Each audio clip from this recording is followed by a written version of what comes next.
Now that we have our image all ready to go, I want to show you how we're going to prep your image so it's ready for us to color in digitally. And I'm going to show you a really super easy program to actually color your picture in. And the reason why I'm choosing to color this in on the computer as opposed to by hand is why not learn a new skill while we're doing all this as well. So, okay. All right, so let's get started. So the first thing that we need to do is you need to photograph your image. And what's really important is when you're photographing your image, you want to make sure that there's at least amount of cropping as possible. When you take your picture, you want to try and get the edges totally right on and not have like your feet in the background or areas around your sketchbook. You want to try and fit it in your screen as much as possible because that'll make your life so much easier. Also, when you take a picture, you want to make sure there's no big shadow of you holding your phone over top of it, because all those shadows are going to affect how the final image is going to come out. So photograph your image the best you can. And of course, you're going to upload it to your Google Drive, and that way everything's synced on your Chromebook. So you're going to take a good picture. And of course, if you need help, I'm happy to take it for you. Okay. Now, next we're going to do something called vectorizing your image. And what that is we're going to change the format of it being a JPEG, which is an image, a picture image, into something that's really super, super clear. It's going to pick up all the black lines and all the white areas. It's going to make super white. And actually, those white areas are going to be transparent, which is really going to help you when we upload to this computer to actually color it in. So a JPEG, as we know, is a basic photo file. SVG is what is vectorizing it. Okay, it smooths out all your lines and it makes everything nice and clear. So if I go to here, it says digitally color your portrait. So we're going to use vectorization.org. So you're going to click on that. You're going to upload your JPEG file. Now, it takes a few seconds, so be patient. Sometimes I find that when I upload my picture, it will actually say it didn't work, and then because our servers are busy, and then all I do is I just go back and I do it again. So just be patient because this is key. Oh, that was fast. It's because nobody else is on right now. Okay, so this is your image. Now we want the SVG of it. So I'm going to actually just click this and I'm going to download it. Okay, but look how crystal clear that is. It really gets all of the black and white, black lines, super black. Now, just a word of advice is any of these thin lines, if you did anything with a thin marker, you've got to make sure, one, that it's photographed well and that they're not too thin because they may not show up on here. So if you're frustrated and you're finding that those thin lines aren't showing up, just go over top of it again with your marker or just to make it a bit more deep so it'll pick it up here. Okay, so I've downloaded that. Perfect. So this is the fun part. So now that I have my SVG, I'm actually going to go to a program called Clucky.com. Now there are tons of different digital art programs, but we are limited to what works at school, what works on the Chromebook. If you already use different things at home, if, for example, you have an iPad and use Procreate, or you have a drawing tablet and do other stuff, please go ahead and use those programs. That's totally fine. The Clucky program is actually pretty good. So I'm just going to click on that. We can do quite a bit with this. I'm just going to show you a few things about how we're going to color it in. And all of this stuff is always open to interpretation and being creative. Okay, so this is an online program. It works. It actually isn't bad at all. Okay, now I'm going to need to open up my SVG file. So this is the open up button. Now, just a hint, an SVG file on your Google Drive will actually just look like a solid black square, but still download that one because it will come up as a clear image when you open up on Clucky. Mine looks like this, like an Internet Explorer icon. So just to prove, even though I can't see the actual image there as an SVG, it will come up here. I want to open it as a layer because we're going to work in different layers. Okay, so here I can move it around, I can center it, whatever I need to do. It looks good. So look how great that image looks.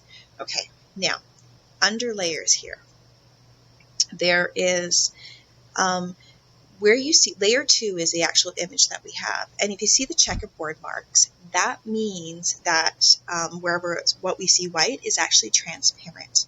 Okay, so I'm going to show you two different things. Number one, I'm going to show you how to work on this layer using a paint bucket tool.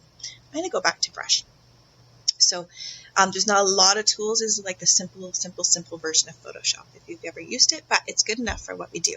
So the drop-down menu, there's actually a paint bucket tool. And what a paint bucket tool does, it actually fills in an enclosed area. So this is how I pick a color. So I go ahead and pick any color. When you color your image, you don't have to do like realistic skin tones. It could be maybe part of your thing about them being a change maker is maybe they were a really colorful person. I don't know. Maybe the world around them was very gray and that's how they, made a change. But so be as creative as you want with that. Let me just pick a color. Let me go with green here. So this is going to be my paint bucket tool. That's the color that I want. So if I pick an enclosed area on the layer of where my image is, it fills out that whole layer. So you can see how easy it is for me to go in and color stuff. Okay. Now it only colors an enclosed area. This shape right here, if I click on it, it's not enclosed. So it will do that whole area. This area here, it would do the whole same thing, which isn't too bad. If I make a mistake and I don't like it, Control Z is undo, which is your best friend. Or you can do the undo button or the redo button here. Okay. You can zoom in or zoom out using the plus or negative signs here. I find it easier, just two fingers. You kind of zoom in, zoom out. Okay. You can move it, whatever you need to do. Okay, so if there's a hand tool here that you can't move it around if you need to, whatever you need to do. Okay, so Control Z, make a mistake, that's your best friend. All right, now some other things that I can do with this is, so I could fill it all up with using the paint bucket tool, being really creative. Now, if I want it to look a little bit more artsy, I can actually use a paintbrush tool, but I want to show you how to use a paintbrush tool an easier way. So this is a actually before I do that, say I painted a bunch of stuff yellow, or whatever color this is, but say I want to go back to that green and go, oh, I want to do that part green. If I try and find that color again, it's going to be really annoying. So there's an eyedropper tool. If I click that eyedropper tool and hover over top of that green, it automatically finds it for me again. I go, oh, good, there it is. Okay, if you want to keep it consistent. So that's important. Now, another tool is a paintbrush tool. So I could use it. I'll pick a red. Okay, so I could pick a color. And what I could go in is I can change the size of the paintbrush here. And I could go in and I could paint all this, right, and try and get to the lines. But that's going to be super, super hard and take a lot of time. So another thing I can do, and this is why layers is really important, is I can make a layer underneath my image, all the black lines, and paint underneath it because the white part's actually transparent. And then that way I can kind of go underneath stuff a little bit. I don't have to worry about coloring over top of those black lines. So I'm going to go to layers. I'm going to add another layer. So because it's got all those squares in it, it's transparent. I'm going to move that underneath my image. So if I make sure that layer 3 is the layer underneath the black lines, if I make sure that I'm on that one and it's highlighted, if I go and paint now, see how I can paint it? It just goes underneath all those lines. So I don't need to stress about, having to get it perfect, right? It gives me some wiggle room. Okay, look how clear that looks. Now, if I want to be a little bit artsy with it, there's something called is the opacity tool, which is the see-throughness tool. So say I'm going to make it half opacity, the see-throughness. I'm going to take some of that green, for example. So I can use the eyedropper tool, and I'm going to use that green, and I'm going to zoom in a little bit. Maybe I want to add some shadows of the green and make it look like it's blending here. So again, I'm underneath the layer, so I don't need to stress out. Maybe I just want to take a little bit of that. I don't like that. It's too it's not opaque. It's not transparent enough. Let me take a little bit. Okay, so that kind of blends it in a little bit, right? Which is kind of cool. So it gives it kind of a neat effect. There's different kind of brushes here too that you could totally experiment with painting and see what kind of effect. I better change the opacity. You can work in layers just like it, so it kind of mimics watercolor paint in a way. right? Just to give it a little bit of texture and a little bit more oomph, right? Maybe I'm going to take some of that in there and just, that'd be kind of cool for maybe some shadows at the end when you're actually layering color, right? But it gives that watercolor effect if you want it to be not solid color. So it depends kind of like how you want to go with this. Okay, so you can play around with some of that kind of stuff, but it really, really helps. That's like too transparent so you can't see anything. But it really helps having that, those different layers so you can kind of play around with it. Okay, so those are different ways that you can sort of be creative with this. Now, my advice is, because this is an online program and you never know when it might crash. It's pretty good. I haven't seen it crash, but you never know when Wi-Fi might go out or something might happen. Every once in a while, save your image, so you're saving your work in progress.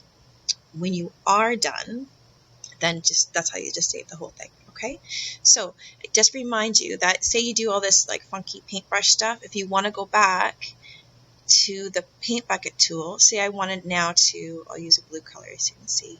So say I wanted to go back to the paint bucket tool and paint that whole area in. Oh, it colored everything. Oops, Control Z. Why did it do that? Because I'm on the wrong layer. I have to go to layers. I'm under the layer underneath it, so it's just painting the whole thing. I have to go back to my layer with my image on it. Go back to fill. And now it recognizes that. I can go in and I can play around with it. Okay, so really take your time with this and be creative with this. And also, you know that your pencil will work as a stylus if you wanted to get right in there. And I also have like styluses that you're welcome to borrow if you want to, go in there. Sometimes I find it easier than using your mouse or your finger. Okay, so I can't wait to see how great these are going to turn out. And of course, when you're done, the next step is to post everything on your digital portfolio, and everything's on my sample digital portfolio. Okay, these are going to be cool. All right, have fun.